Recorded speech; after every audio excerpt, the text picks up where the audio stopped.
Never before offer national highway పై ఆకర్షణీయమైన commercial plots గజం కేవలం 5,999 రూపాయలకే. Hi hello welcome to Suman TV. నేను మీ రోషన్. ముందుగా అందరికి కూడా వినాయక చవితి శుభాకాంక్షలు.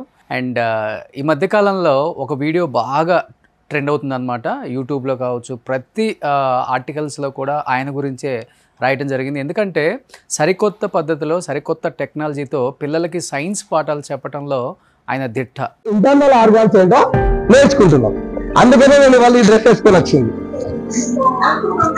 కిడ్నీస్ అవేంటివి ఇక్కడ చూడండి, హార్ట్ కనబడుతుంది. ఓకే, తర్వాత ఇక్కడ డైజెస్టివ్ సిస్టమ్ కనబడుతుంది. చూడండి, ఇక్కడ కనబడుతుందా? స్టమక్ కంచిలా కనబడుతుంది ఈ ఏరియాలో. తర్వాత ఇటు కార్యం కనబడుతుంది. చూడండి, దాన్ని ఏమంటారు? లివర్ కనబడుతుందా ఈ ఏరియాలో? ఇక్కడ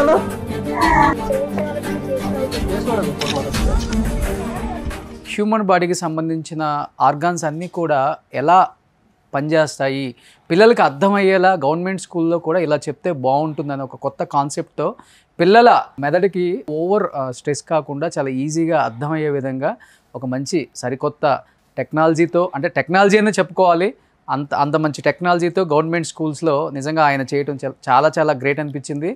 నేను చూసి నేను కూడా షాక్ అయ్యి నేనే ఆయన కాంటాక్ట్ అయ్యి రమ్మని చెప్పాను. దాదాపు 250 కిలోమీటర్స్ నుంచి ఇక్కడికి సుమన్ టీవీకి నా గురించి వచ్చినందుకు first of all thank you. ఆయన గురించి వినే ముందు మనకు కూడా ఆయన ఈ ఆర్గాన్ డ్రెస్ ధరించి మనకు కూడా అసలుకి ఈ ఆర్గాన్స్ వల్ల ఏంటి యూజు, ఎలా పనిచేస్తుంది, శరీర అవయవాల గురించి చెప్పడానికి వస్తున్నారు భీమపుత్ర Srinivas garu. So please welcome అండి. చెప్పుకుంటా మాకు కూడా పాఠాలు వచ్చేస్తే ఇంకా హ్యాపీగా ఉంటాం. గుడ్ మార్నింగ్ అండి. ఇంటర్నల్ ఆర్గాన్స్ అనేటటువంటి కాన్సెప్ట్ అనేది పిల్లలకు చాలా అర్థవంతంగా వివరించడానికి. సో ఎందుకంటే ఇప్పుడు చిన్న పిల్లలు 5th క్లాస్ దాకా ఉన్నటువంటి పిల్లలు ఇబ్బంది పడే అవకాశం ఉంటుంది. వాళ్ళకి ఎక్కడ ఏ ఆర్గాన్స్ ఉన్నాయో అంటే మోడల్స్ ద్వారా చెప్తే అది కేవలం బోర్డు దగ్గరే ఉంటుంది. కాబట్టి దాన్ని కాకుండా పిల్లడి బాడీ మీద ఏ ప్లేస్లో లొకేట్ అవుతుంది అని చెప్పి దాన్ని వివరంగా చెప్పడం ద్వారా పిల్లడు ఇంకా దాన్ని సంపూర్ణంగా నేర్చుకోవడానికి, పూర్తి జ్ఞానం జీవితాంతం ఉండడానికి ఒక ప్రయత్నం చేయడం జరిగిందండి నేను. సో ఇది ఆ ప్రయత్నంలో భాగంగానే 2021లో టీషర్ట్స్ కాన్సెప్ట్ తీసుకొని రావడం జరిగింది. అది రాష్ట్రంలో ఉన్న చాలా మంది ఉపాధ్యాయులు 2 రాష్ట్రాల్లో దాన్ని ఇప్పుడు ఇంప్లిమెంటేషన్కి రావడం జరిగింది. ఇప్పుడు ఈ కాన్సెప్ట్తో ఈ సంవత్సరం నేను పూర్తి బాడీ సూట్ తోటి రావడం జరిగింది. పిల్లలందరూ షాక్ అయ్యారా? ఫస్ట్ మీరు ఎంట్రీ మంచి ట్రెడిషనల్ లుక్ లో వచ్చారు. 1 by 1 తీసేస్తుంటే నేను షాక్ అయ్యాను.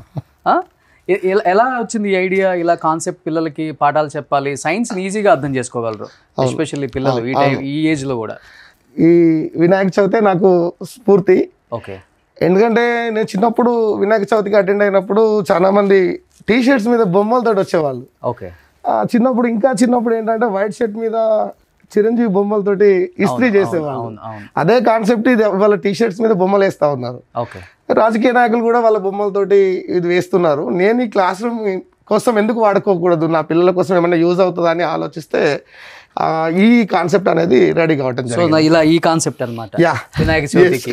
సో ఈరోజు వినాయక చవితి అనమాట. సో ఒకసారి ఎక్స్ప్లెయిన్ చేస్తారా మాకు కూడా, పిల్లలకి ఎలా ఎక్స్ప్లెయిన్ చేస్తారు అసలుకి? ఇప్పుడు చాలా మంది వింటారు పాపం మా సుమన్ టీవీ ద్వారా పిల్లలు కూడా. ఓకే అండి. సో మనకి పైన చర్మం ఉంటుంది కదా, ఈ పైన చర్మాన్ని తీసిన తర్వాత మన బాడీలో మీరు ఎప్పుడైనా ఏదైనా జంతువు చనిపోయినప్పుడు మనము దాని చర్మం తీసిన తర్వాత ఇట్లాంటి ఆర్గాన్స్ మీరు చూసి ఉంటారు. సో మనిషిని చూడాలంటే మనిషి చనిపోయిన తర్వాత చూడడం అనేటువంటి జరుగుతుంది. చనిపోయిన తర్వాత వెళ్ళడమే భయపడతా ఉంటాం దరిదాపు. సో ఓపెన్ చేస్తే ఈ విధంగా ఉంటుంది నాన్న. సో ఈ విధంగా ఉండడానికి మనం చూస్తే ఏ ఆర్గాన్ ఎక్కడ లొకేట్ అయి ఉంది. ఇప్పుడు మీకు రెస్పిరేటరీ సిస్టంలో లంగ్స్ పర్ఫెక్ట్గా ఇక్కడ లొకేట్ అయి ఉన్నాయి. మనం చాలా వరకు చెప్తా ఉంటాం గుండె ఎక్కడ ఉందంటే ఎడమ వైపున ఉంది. చిన్న క్లాస్లో అయితే పిల్లలు మొత్తంగా జేబులో చూపెడతారు.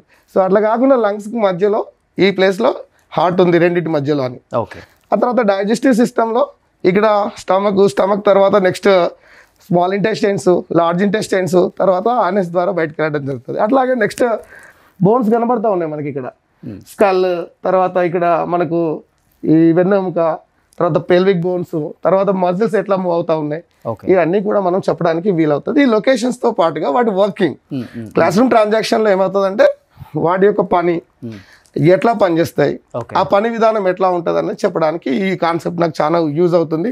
బ్రెయిన్ కూడా వాస్తవంగా బ్రెయిన్ చూడడం చాలా కష్టం. ఈ బ్రెయిన్ అనేటువంటిది. రెండోది ఇంకొకటి ఏంటంటే పిల్లలకు ఇంక వేరే నమ్మకాలు కూడా ఉంటాయి. ఈ డ్రెస్ చూడగానే వాళ్ళు ఏమనుకుంటారు అంటే హర్రర్ లాగా అనుకుంటారు. నిజంగానే ఏం లేవు, దయ్యాలు లేవు, ఏం లేవు అని ఒక కాన్సెప్ట్ బిల్డప్ చేయడానికి కూడా నాకు ఇది ఉపయోగపడుతుంది. Okay okay okay.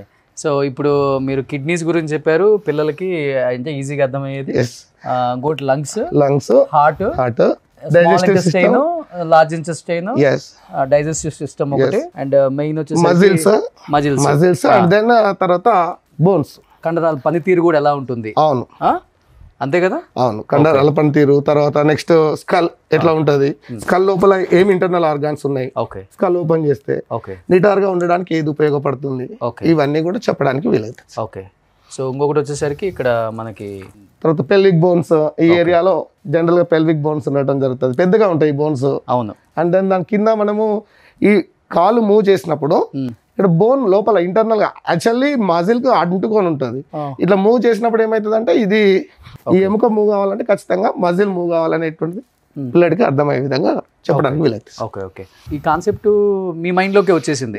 ఆర్గాన్ పనితీరు ఎలా ఉంటుందో పిల్లలకి ఇలా ఎక్స్ప్లెయిన్ చేయాలనిపించింది. చాలా సంవత్సరాలుగా నేను ప్రత్యక్షంగా బోధించడానికి ఇష్టపడతా సార్. 2002లో నేను డిఎస్సి రాసి జాబ్లోకి వచ్చినప్పుడు పొలాల వెంట చేలు తర్వాత ఎన్విరాన్మెంట్ లింక్ చేస్తూ చెప్పేవాడిని. స్కూల్ యూనిఫామ్ తో వెళ్తారు కదా స్కూల్కి మీరు కూడా? అవునండి. ఓకే. పిల్లలు అంటే ప్రైమరీ స్కూల్కి వచ్చే పిల్లలు 5+ ఉన్న పిల్లల నుంచి స్టార్ట్ అవుతాయి సార్. అట్లా స్టార్ట్ అయినప్పుడు ఏంటంటే పిల్లలు ముఖ్యంగా అమ్మఒడి నుంచి వచ్చేటప్పుడు భయంగా వస్తూ ఉంటారు. అవును. ఒక 15 సంవత్సరాలు చూసా పిల్లలు వచ్చేటప్పుడు ఫస్ట్ క్లాస్కి వచ్చేటప్పుడు ఏడుస్తూ వచ్చేవాళ్ళు. అసలు ఏంటి అంటే కారణం తెలుసు మాకు, అంటే అమ్మఒడి నుంచి ఇక్కడికి వచ్చినప్పుడు. సో దీని నుంచి ఓవర్కమ్ కావాలంటే నేను వాళ్ళకి ఫ్రెండ్లీ నేచర్ ఇంకా ఉండాలి, అంటే మాటల్లో కాదు ఆచరణలో కూడా ఫ్రెండ్లీగా ఉండాలి. వాళ్ళు వేసుకునేటటువంటి డ్రెస్నే నేను వేసుకోవడం వల్ల ఇది 2020లో స్టార్ట్ చేశాను సార్. అప్పటి నుంచి ఇప్పటి వరకు ఆ యూనిఫామ్లోనే పిల్లలతో వెళ్తున్నా. ఇప్పుడు నేచర్ ఎట్లా ఉంటుంది అంటే ఫస్ట్ క్లాస్ పిల్లలు వచ్చిన అంగి బట్టి ఇట్లా లాగుతూ ఉంటారు అప్పుడప్పుడు సార్ అని నేను వచ్చిన అని హాయ్ చెప్తా. ఓకే. ఇంకొకటి ఏంటంటే గవర్నమెంట్ స్కూళ్ళల్లో ఎడ్యుకేషన్ పెద్దగా బాగోదు, పిల్లలకి ఇంగ్లీష్ రాదు, ఇంగ్లీష్ మాట్లాడలేరు, ఇంగ్లీష్ చదవలేరు పెద్దగా. ఏదో గవర్నమెంట్ స్కూల్స్ అంటే నడపాలి కాబట్టి నడుపుతుంది గవర్నమెంట్ అనే దానికి కూడా మీలాంటి టీచర్స్ని చూసినప్పుడు నిజంగా చెప్పాలంటే ప్రైవేట్ స్కూల్స్ వాళ్ళు కూడా కొంచెం సిగ్గుతో తలదించుకోవాలి. ఎందుకంటే అక్కడ కార్పొరేట్లో పెద్దగా చెప్పాలనుకుంటే ఏముండదు, పిల్లలకి మంచి ఐఫై లైఫ్, సెంట్రల్ ఏసీలు, లేకపోతే మంచి సర్కిల్, ఇంగ్లీష్ నేర్చుకుంటారు అంతవరకే. కానీ డిసిప్లిన్ అనేది తక్కువ. వాస్తవంగా మాట్లాడుకుంటే ఎడ్యుకేషన్ వైజ్ కూడా ఇప్పుడు గవర్నమెంట్ స్కూల్స్ చాలా చాలా చేంజ్ అయినాయి. అవును సార్. ఏపీలో కావచ్చు, ఏపీలో జగన్మోహన్ రెడ్డి గారు తీసుకొచ్చిన అంటే స్కూల్స్ విధానం బాగా నచ్చింది. ఇంకొకటి ఇప్పుడు తెలంగాణలో మీలాంటి టీచర్స్ ఒక అవేర్నెస్ తీసుకొస్తున్నారు. ఇప్పుడు చెప్పాలంటే ఇప్పుడు ఎడ్యుకేషన్ విద్యాశాఖ రేవంత్ రెడ్డి గారి దగ్గరే ఉంది. అవును. సో రేవంత్ రెడ్డి గారు మా సైడ్ నుంచి కూడా మేము రిక్వెస్ట్ చేస్తున్నామండి, విద్యాశాఖ మీ దగ్గరే ఉంది కాబట్టి ప్రతి ఒక్కళ్ళు కూడా గవర్నమెంట్ స్కూల్స్ అంటే ఒక చులకన భావం డెఫినెట్గా ఇప్పటికీ ఉంది. అంటే ఇన్ని జనరేషన్స్ 2025 వచ్చి కూడా మనం ఇంకా గవర్నమెంట్ స్కూల్స్ అంటే చులకన భావం, గవర్నమెంట్ స్కూల్లో ఎవరు చదివిస్తారు, అందరూ కార్పొరేట్ స్కూల్స్, పెద్ద పెద్ద స్కూల్స్, లక్షల ఫీజులు, పిల్లలు ఐ5, సెంట్రల్ ఏసీలు ఇవి అనుకున్న టైంలో ఇప్పుడు మంచిగా స్కూల్స్ కూడా బాగా రెడీ అవుతున్నాయి. చెప్పాలంటే నేను నాగర్ కర్నూలులో లాస్ట్ టైం ఎలక్షన్స్ ఇంటర్వ్యూకి వెళ్ళినప్పుడు కూడా స్కూల్ ఎంత బాగుందండి. ఇక్కడ ఓకరిడ్జో లేకపోతే ఇండియస్ స్కూల్స్ ఇవి చెప్పుకుంటారు కదా, ఆ రేంజ్లో కట్టారు. అంటే బిల్డింగ్స్ కూడా చాలా బాగా వస్తున్నాయి. దానికి తోడు ఎడ్యుకేషన్ సిస్టమ్ కూడా మారాలి. ఏదో వచ్చాము క్లాస్లో చెప్పాము అన్నట్లు కాకుండా పిల్లల్ని ఎడ్యుకేట్ చేస్తున్నారు. లైక్ ఇలా కావచ్చు, లేకపోతే మీరు కొంతమందిని పొలాలలో తీసుకెళ్ళి నాట్లు వేయించడం, లేకపోతే మొక్కలు చూపించి వాటి యూజెస్ చెప్పటం, ఇవన్నీ కూడా బాగా నచ్చాయి. అంటే మిగతా టీచర్స్ కూడా మారొచ్చు. తప్పకుండా సార్, తప్పకుండా. మ్యాక్సిమం సార్ అంటే టీచర్లు చాలామంది బయటికి రాకుండా వర్క్ చేస్తున్న వాళ్ళు చాలామంది ఉన్నారు సార్. ఇవాళ స్కూళ్ళు రాష్ట్ర వ్యాప్తంగా స్ట్రెంత్ అయిన స్కూళ్ళు పనిచేస్తున్నాయి అంటే 100% అక్కడ టీచర్స్ వర్క్ ఉంది. ఎక్కడో ఒక దగ్గర కొన్ని ప్రాంతాల్లో టీచర్స్ ఎక్కడో చిన్న ల్యాక్స్ ఉండొచ్చు కావు, అక్కడ కొంచెం స్కూళ్ళు చర్గిలబడ్డ వాస్తవము. కానీ ప్రభుత్వం కొంచెం చర్యలు తీసుకొని కావాల్సిన ఇన్ఫ్రా ఇంకా పెంచి టీచర్స్ను కనుక ఇంకా మోటివేట్ చేయగలిగితే 100% అద్భుతమైన ఫలితాలు ఉంటాయి సార్. ఇప్పుడు నేను పనిచేస్తున్న స్కూల్ మున్సిపాలిటీ సార్. ఓకే. చుట్టూ 25-30 స్కూల్స్ ఉంటాయి సార్ మంచిర్యాల జిల్లా. మంచిర్యాల జిల్లాలో. ఇప్పుడు నేను మందమరిలో పనిచేస్తా ఉన్నా సార్. ఓకే, తీసేయచ్చు. ఎస్ సార్, మందమరిలో. సో చూడొచ్చు ఒకసారి శ్రీనివాస్ గారు, భీమపుత్ర శ్రీనివాస్ గారు. యా సార్, ఇప్పుడు నా దగ్గర చుట్టూ చాలా కార్పొరేట్ స్కూల్స్ ఉన్నాయి, ఇవన్నీ ఉన్నాయి సార్. నేను వెళ్ళినప్పుడు గత సంవత్సరం ట్రాన్స్ఫర్లో రావడం జరిగింది సార్. 110 మంది 111 మంది పిల్లలు ఉండే. ఇవాళ నా స్కూల్ స్ట్రెంత్ సార్ 180 సార్.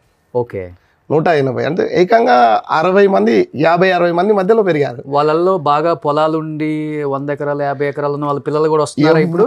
ఎవ్వరూ లేరు సార్. గవర్నమెంట్ టీచర్ల పిల్లలు ఒకరిద్దరు ఉన్నారు. At the same time Singareni, అక్కడ దగ్గర సింగరేణి ఏరియాలో సింగరేణి పిల్లలు ఉన్నారు. చాలా మంది పిల్లలు ఏంటంటే ఒక 500-300 కూలికి వెళ్ళేటటువంటి తల్లిదండ్రుల పిల్లలు. బ్యాక్గ్రౌండ్ అంతా కూడా బలహీన వర్గాలు, ఎస్సీ ఎస్టీ పిల్లలే. సో వాళ్లకు ప్రత్యామ్నాయంగా అటు వెళ్తేనేమో లక్షల రూపాయలు కట్టాల్సిన పరిస్థితి, బడ్జెట్ స్కూల్స్కి వెళ్ళినా కూడా 1000 రూపాయలు కట్టాల్సిన పరిస్థితి. అవి బేర్ చేయలేని పరిస్థితుల్లో మేమెందుకు మా స్కూల్ను ఒక ఐకాన్గా తయారు చేయకూడదు అనేటువంటి ఉద్దేశంతో గత సంవత్సరం 8 గంటల నుంచి 9 గంటలు, స్కూల్ టైం 9 గంటలు, 8 నుంచి 9 గంటల దాకా ప్రత్యేక తరగతులు నిర్వహించడం. తర్వాత నెక్స్ట్ అక్కడ ఉన్న పేరెంట్స్ ఆకాంక్షలు ఏంటి అంటే అక్కడ ఉన్న మోడల్ స్కూల్స్లోకి పిల్లల్ని పంపించాలని. అట్లా వాళ్ళని ప్రత్యేకంగా ప్రిపేర్ చేయడం వల్ల సార్ 100 సీట్లలో రాష్ట్ర స్థాయి ర్యాంకులతో 12 మంది పిల్లలు సెలెక్ట్ కావడం జరిగింది. సో దాంతో ఏమైందంటే మా మీద ఇంకా విశ్వాసం పెరిగిపోయింది. ఇవాళ డైరీలు కావచ్చు, తర్వాత అంటే కార్పొరేట్ స్కూల్లో ఇచ్చినటువంటి డైరీ లాగానే మేము డైరీలు సప్లై చేయగలిగినాము, ప్రోగ్రెసివ్ కార్డ్స్ సప్లై చేయగలిగినాము. తర్వాత సాంస్కృతిక కార్యక్రమాలు ఉన్నాయి, ఫీల్డ్ ట్రిప్స్ ఉన్నాయి. ఇవన్నీ చూసిన తర్వాత ఒకప్పుడు గవర్నమెంట్ స్కూల్కి పోతే ఎట్లా అనే పరిస్థితి నుంచి ఇవాళ పరిస్థితి ఏంటంటే సార్, మా స్కూల్లో 5th క్లాస్లో అడ్మిషన్స్ లేవు, నో అడ్మిషన్ బోర్డు పెట్టేసాం. ఓ సూపర్ అండి. క్లాస్ రూమ్కు 40 మెంబర్స్ మాత్రమే అక్కడ ఉండేటటువంటి పరిస్థితి ఉంది. అయినా 51 మెంబర్స్ తీసుకున్నాం సార్. ఇక తప్పలేదు, అక్కడ రూము కంజెస్టెడ్గా ఉన్నాయి, తప్పలేదు. కాబట్టి 5th క్లాస్లో అడ్మిషన్స్ కూడా క్లోజ్ చేయాల్సిన పరిస్థితి. ఇది నెల రోజులు అవుతుంది 5th క్లాస్ అడ్మిషన్స్ క్లోజ్ చేసి. Okay okay. ఇంకొకటి కూడా విద్యాశాఖ కూడా మన సీఎం రేవంత్ రెడ్డి గారి దగ్గరే ఉందనుకుంటా.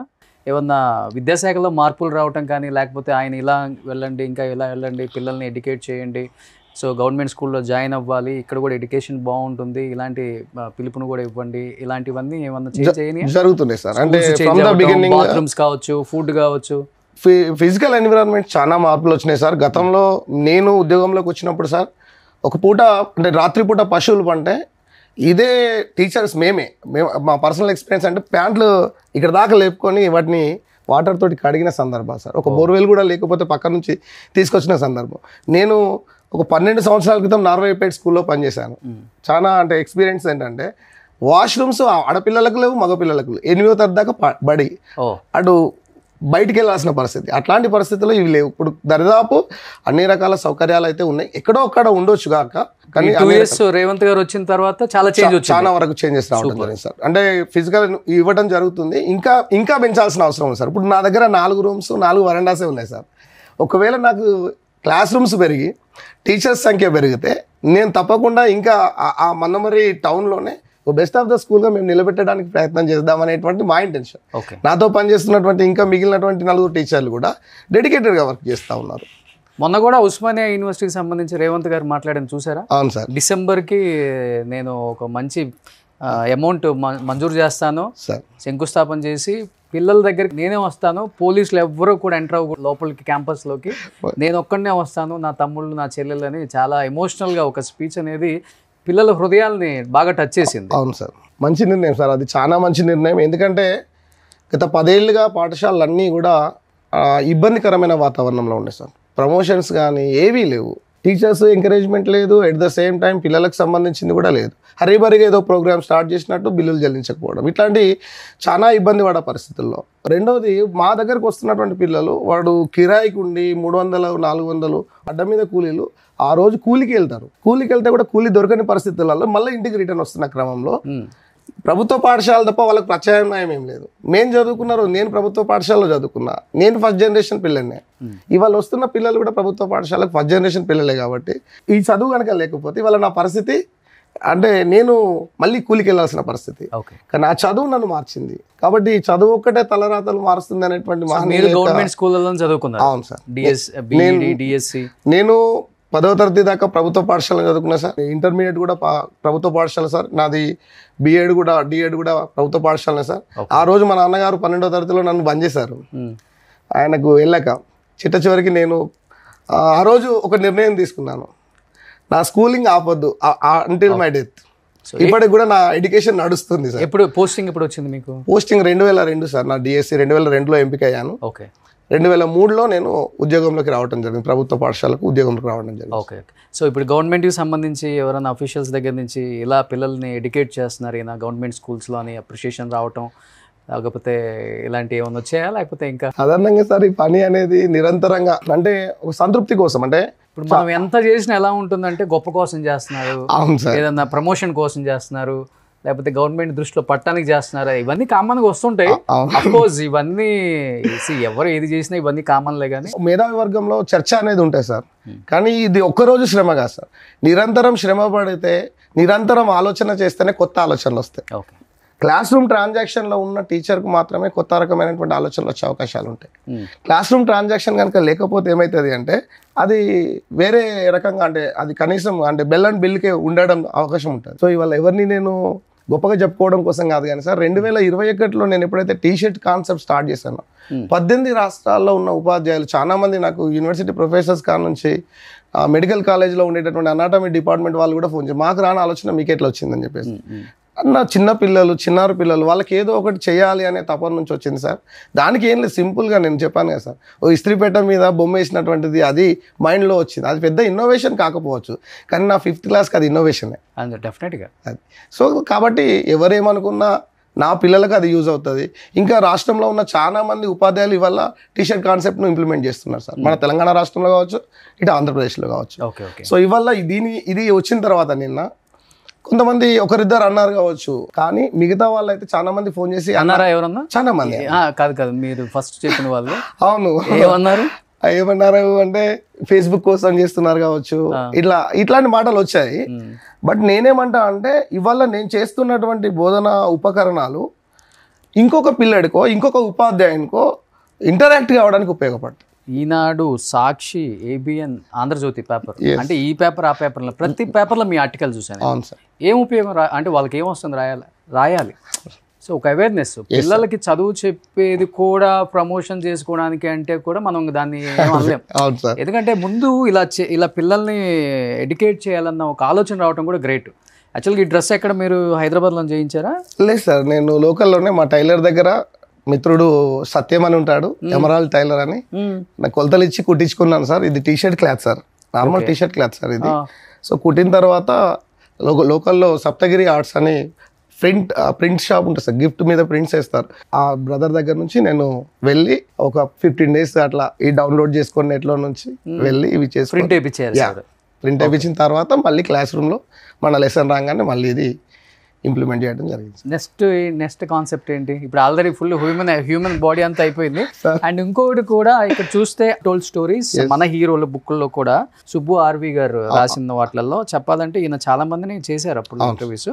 బట్ ఒక ఎంతమంది ఉంటారు? 50 మంది. ఒక 50 మందిని ఇక్కడ మన హీరోలని అన్టోల్డ్ స్టోరీస్ దాంట్లో శ్రీనివాస్ గారిని కూడా యాడ్ చేశారు చూడండి.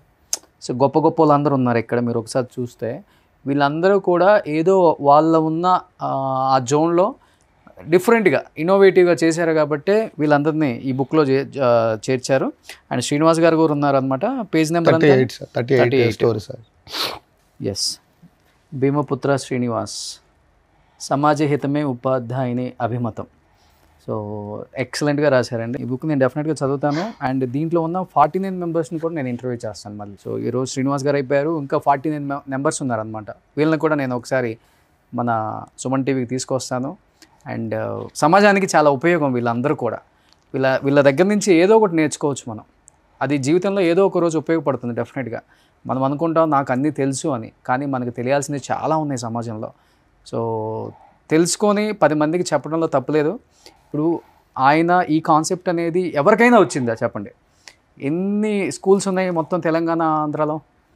ఎన్నో స్కూల్స్ ఉన్నాయి, ఎంతోమంది మాస్టర్స్ ఉన్నారు. అండ్ ఎవరికైనా కానీ కనీసం టీషర్ట్ వేసుకొని ఆర్గాన్స్ గురించి చెప్పాలి. ఈ 5th class 6th class especially పిల్లలకి సైన్స్ పెద్దగా ఎక్కదు. ఇలా చూపిస్తేనే వాళ్ళకి అర్థమవుతుంది.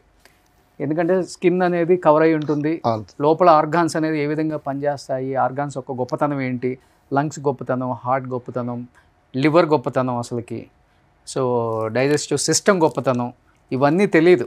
ఇవన్నీ వాళ్ళు అట్లీస్ట్ చూసి చాలా నేర్చుకుంటారు. ఇన్నోవేటివ్గా ఆలోచించారండి, నిజంగా గ్రేట్.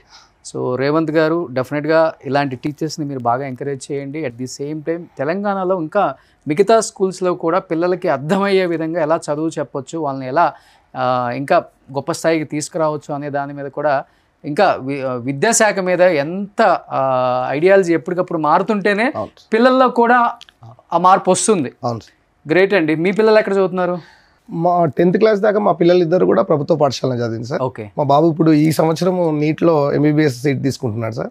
పాప వచ్చి ఇంటర్మీడియట్ ఇప్పుడు మా హైదరాబాద్లోనే ఉన్నాయి సార్, కార్పొరేట్ కాలేజీలో. ఇవే కాకుండా ఇంకా ఎలా చేస్తే బాగుంటుందంటే అంటే మిగతా వాళ్ళు కూడా తెలుసుకునే విధంగా నేను నా ప్రాజెక్టులలో సార్ ఈ అష్టాచమ్మతో అవనిని చుట్టేద్దామని చెప్పేసి పిల్లలు అంటే మ్యాప్ పాయింటింగ్ ఉంది సార్. 5th క్లాస్లో, నేను 10th క్లాస్లో సఫర్ అయ్యాను సార్. ఏంటంటే మార్క్స్ కోసం 5 మార్క్స్, 5 వరల్డ్ మ్యాప్ 5 మార్క్స్, తర్వాత నెక్స్ట్ ఇండియన్ మ్యాప్ 5 మార్క్స్ అంటే మ్యాప్ పాయింటింగ్లో. అది ఆల్రెడీ 5th క్లాస్లో ఉంది. ఈ 5th క్లాస్లో ఉన్నప్పుడు వాళ్ళకి ఎట్లా ఇంజెక్ట్ చేయాలి, చాలా చిన్న ప్రపంచంలో ఉన్నారు వాళ్ళు. సో వాటి కోసం నేను ఏంటంటే ఈ మ్యాప్స్ ప్రింట్ చేయడం. రెండోది వాళ్ళు ఆడుకునే ప్లేస్లో గ్రౌండ్ ఉంటుంది కదా సార్, దీని మీదే వరల్డ్ మ్యాప్ వేసి వాళ్ళని ఆస్ట్రేలియా పంపించడం, ఏసియా పంపించడం, ఇట్లా ఐడెంటిఫికేషన్ ఆఫ్ కాంటినెంట్స్ కానీ, తర్వాత ఓషన్స్ కానీ. అట్లాగే అక్కడ నుంచి ఇప్పుడు వీళ్ళు అష్టాచమ్మ ఆట అని చిన్నప్పుడు వాళ్ళు ఆడుకునే ఉంటారు, లేదంటే డైస్తో. సో అక్కడ నుంచి స్టార్ట్ అయినటువంటి ప్లేయర్ ఇక్కడికి ఢిల్లీ రావడము, తమిళనాడు నుంచి స్టార్ట్ అయ్యి స్టేట్స్ దాటుకుంటూ అవి నోట్ చేసుకుంటాడు. అట్లా ఎక్కువసార్లు ఆడడం వల్ల ఆ పిల్లలు మ్యాప్ పాయింటింగ్ కూడా ఈజీగా గుర్తించుకునేటటువంటి ఒక అవకాశం దొరికింది సార్. సో మా పిల్లలు 5th క్లాస్ పిల్లలకు అంటే ఇది ఆట అయిన తర్వాత మళ్ళీ మ్యాప్ ఇస్తే వాళ్ళు మ్యాప్లో కాంటినెంట్స్ గుర్తుపెడుతున్నారు. నేను గతంలో పనిచేసిన స్కూల్లో పిల్లలు గుర్తుపెట్టగలుగుతున్నారు, ఇప్పుడు పనిచేస్తున్న పిల్లలు గుర్తుపెట్టగలుగుతారు. మీరు ఓన్లీ సైన్స్ కదా? అవును సార్. ఓకే. ఎన్విరాన్మెంట్ సైన్సెస్ అనేటువంటిది మనకు 3rd, 4th, 5th ఉంటాయి సార్. ఓకే. మిగతా సబ్జెక్టులు కూడా HGT అనివార్యంగా చెప్పాల్సిందే సార్, ఒకరిద్దరు ఉన్న పాఠశాలలో చెప్పాల్సింది. కానీ మేము 180 మంది స్టూడెంట్స్ ఉన్నారు కాబట్టి ఎక్కువ మంది టీచర్స్ ఉండాల్సిన అవకాశం ఉన్నది అక్కడ. పిల్లలు ఒక్కరోజు రాపైన మిస్ అవుతారా మిమ్మల్ని? అవును సార్, వస్తారు సార్ 5th క్లాస్ పిల్లలు కానీ మిగతా పిల్లలు కూడా. ఫ్రెండ్లీ నేచర్ ఉంటుంది కాబట్టి పిల్లలు నాకు తెలిసి ఒకప్పుడు ఏడుస్తూ వచ్చేవాళ్ళు, చాలా తగ్గింది సార్, ఏడుపు అనేది తగ్గింది. ఫ్రెండ్లీ నేచర్తో ఉన్న టీచర్స్ అందరూ కూడా నాకు తెలిసి తెలంగాణ రాష్ట్రంలో ఉన్న టీచర్స్ అందరూ కూడా ఫ్రెండ్లీ నేచర్లోనే ఉన్నారు. ఓకే. ఫుడ్ ఎలా ఉందండి ఇప్పుడు? ఫుడ్ చాలా బాగుంది సార్. ఏమేమి పెడుతున్నారు పిల్లలకి? మనకు ఎగ్స్ అనేది 3 రోజులు ఇస్తారు సార్ వారంలో, సోమ, బుధ, శుక్రవారాలు. క్వాలిటీ ఫుడ్ ఉందా పిల్లలకి? బాగుంది సార్. సన్న బియ్యం ఇస్తున్నారు సార్, బాగానే ఉంది. రేవంత్ గారు తీసుకున్న గొప్ప నిర్ణయం సన్న బియ్యం. బాగుంది సార్, రైస్ బాగుంది. అక్కడక్కడ చిన్న చిన్న సమస్యలు ఉండొచ్చు కానీ ఇంకొంచెం క్వాలిటీ పెంచగలుగుతారు. అంటే వాళ్ళకి సాలరీస్ కానీ ఇట్లాంటివి ప్రాపర్గా కొంచెం అంటే వాళ్ళ బిల్లులు కొంచెం లేట్గా వస్తున్నాయి సార్. అవి కనుక వచ్చేది ఉంటే 100% ఇంకా బాగా చేయించడానికి టీచర్లకు కూడా ఒక స్కోప్ దొరుకుతుంది సార్. ఓకే. ఓకే. సో ఓవరాల్గా అయితే బాగుంది సార్, బాగుంది. వెజిటేబుల్స్ ఇస్తున్నారు, దాల్ ఇస్తున్నాము, తర్వాత నెక్స్ట్ సన్న బియ్యం ఇస్తున్నాము, తర్వాత మిక్స్డ్ వెజిటేబుల్స్ ఇస్తున్నాము, రకరకాల పోషకాహారంతో కూడినటువంటి ఆహారాన్ని ఇవ్వగలుగుతున్నాం. Super. Anyhow thank you so much Srinivas garu. So పిల్లల్ని ఇంకా బాగా ఎడ్యుకేట్ చేయండి. సో మీకున్న గొప్ప గొప్ప ఆలోచనలతో వాళ్ళని కూడా గొప్ప స్థాయికి తీసుకురావాలని మనస్ఫూర్తిగా కోరుకుంటున్నాను. So once again thank you so much అండి. And happy Vinayaka Chavithi. కరెక్ట్గా వినాయక చవితి రోజే సో ఇలాంటి ఒక మంచి వీడియో, పిల్లల్ని ఎడ్యుకేట్ చేసి ఒక మంచి వీడియో కూడా చేయడానికి మనకు కూడా ఒక మంచి ప్లాట్ఫామ్ దొరికింది కాబట్టి సరికొత్త విద్యా విధానాలలో కూడా మార్పు రావాలని, పిల్లలు బాగా మంచి భవిష్యత్తుకి రావాలని మనస్ఫూర్తిగా కోరుకుంటున్నానండి. Thank you so much. Thank you sir.